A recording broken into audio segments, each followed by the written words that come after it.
পিরোজপুরের মঠবাড়িয়ার উত্তর মিঠাখালী গ্রামে জমিজমার বিরোধকে কেন্দ্র করে বৃহস্পতিবার সন্ধ্যায় আব্দুল কুদ্দুস হাওলাদার নামে এক বিরুদ্ধ কৃষককে ইট দিয়ে ও তার স্ত্রী নাসিমা বেগমকে দাও দিয়ে কুপিয়ে গুরুতর জখম করার অভিযোগ উঠেছে একই এলাকার কুটিমিয়ার পুত্র কবির, কবিরের পুত্র কাউসার ও তার ভাতিজা সাব্বিরের বিরুদ্ধে। স্থানীয়রা আহত কৃষক আব্দুল কুদ্দুস ও নাসিমাকে উদ্ধার করে মঠবাড়িয়া উপজেলা স্বাস্থ্য কমপ্লেক্সে নিয়ে আসেন। পরে কর্তব্যরত চিকিৎসক উন্নত চিকিৎসার জন্য তাদের বরিশাল শের-ই-বাংলা মেডিকেল কলেজ হাসপাতালে রেফার করেন।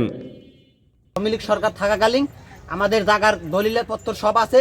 আওয়ামী লীগ সরকার থাকাকালীন হের ছেলে ছাত্রলীগ করে ওখানে দখল দিয়া থাকে। কার ছেলে? এই যে কবিরের ছেলে। কোথায় এটা? এখানে আমাদের বাড়ি উত্তর মিঠাখালী মাঝেরপুর 2 নং ওয়ার্ডে। বিগত এই 3 বছরে এখানে জোর জবরদস্তি করে এরা জায়গা খাইতেছে। আমাদের হক সবার জায়গার দলিল আছে, রায় আছে, ঠিক আছে, তারপরে এরা মানবে না। এখন আজকে আরো সালিশে অনেক জায়গায় এরা যাইয়া মনে করেন ফিরে আইছে। 4-5টা রায় হয়েছে আমাদের। এই বিগত 4 দিন আগে কথা কাটাকাটি হয়েছে। আমার নতুন বাড়ির জায়গা জমি যা আছিল কাটতে ফালাই দিয়েছে, শাকসবজি বেড়া সব কাটতে ফালাই। কাটছে কবিরের ছোট ছেলে এবং বড় ছেলে। কবিরের ছোট ছেলের নাম হইলে ছাত্রলীগ করে কাউসার। চেয়ারম্যান আমাদের মাঝেরপুর চেয়ারম্যান ফারুক চেয়ারম্যান এই আওয়ামী লীগের খাস লোক ছিল, এখন বিএমপি বইলে সে দাবি করে।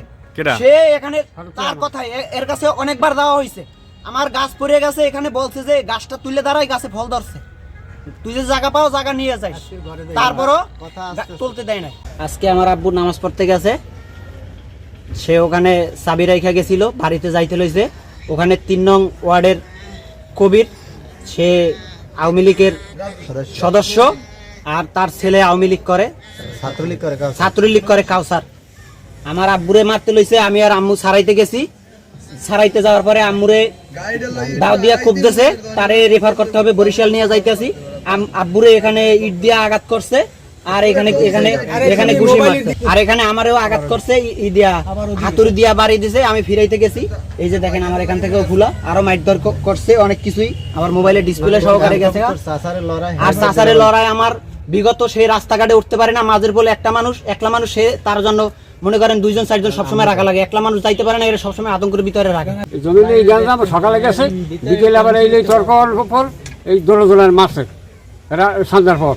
কারে মারছে? আমার বাইরে করতেছে, আর বাইরে যেটা হাইছে।